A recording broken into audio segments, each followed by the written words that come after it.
In the quiet hills of Bethlehem lived a small shepherd boy named David. He wasn't the strongest. He wasn't the tallest. He wasn't even the oldest of his father's 8 sons. But he had something heaven treasured, a heart that burned with worship, a spirit that trusted God, and hands trained by solitude, compassion, and the gentle art of shepherding. While his brothers dreamed of war and greatness, David spent his days watching sheep, writing songs, and playing his harp beneath the open sky. He was unknown by the world, yet fully seen by God. God sends Samuel to the house of Jesse. One by one, Jesse's tall, strong sons pass before the prophet. Each one looks like a king, but God says, man looks at the outward appearance, but the Lord looks at the heart.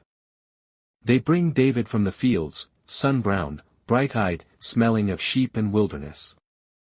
Samuel pours oil on his head. Heaven whispers, the shepherd is the future king.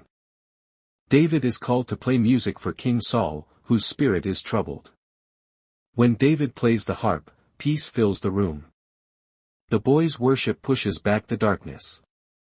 Unseen by Saul, David is already being shaped for the throne, learning royal halls, royal tempers, and the weight of leadership. He is still a musician. Still a servant. But destiny is moving quietly around him. Valley of Elah. Shouts of armies. Israel trembles before Goliath, the giant warrior of Philistia, a man armored like iron, towering over soldiers. David arrives with bread and cheese for his brothers, and finds the entire army paralyzed by fear. But David sees something they don't. Goliath is big, but God is bigger.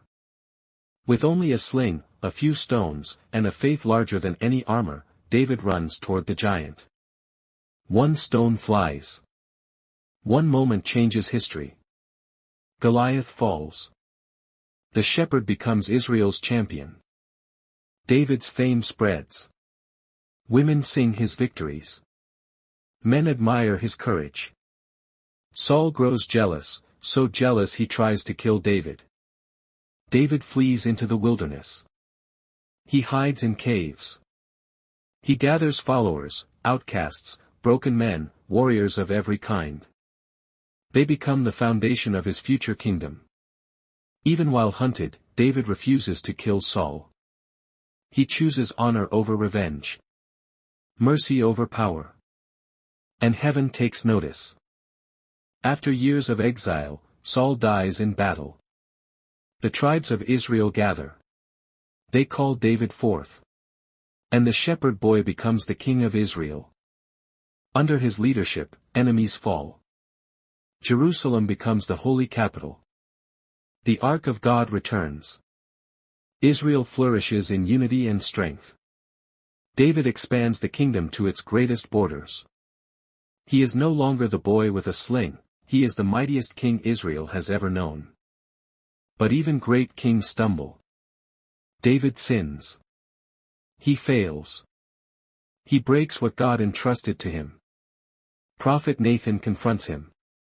David's heart shatters. He repents with tears, songs, and deep humility. Unlike many kings, David does not hide his guilt. He brings it before God. And God forgives him. His life becomes a testament that mercy is greater than judgment. Grace is stronger than guilt. A broken heart can still be a heart after God's own. God makes a promise to David, your throne shall be established forever.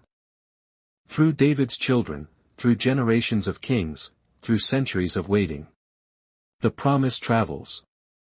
Until the birth of a child in Bethlehem, David's own city, from David's own bloodline. His name is Jesus Christ, the Messiah, the Son of David, the King of Kings. David's dynasty becomes the foundation of salvation itself. He began as a boy with a harp. He rose as a warrior with a sling.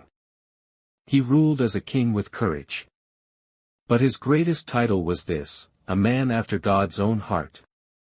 David's story is not just history, it is a divine pattern. God lifts the humble. God strengthens the weak. God uses ordinary people for extraordinary destinies. The shepherd of Bethlehem became the ancestor of the Savior of the world. This is the epic tale of David, musician, warrior, king chosen by God, remembered forever.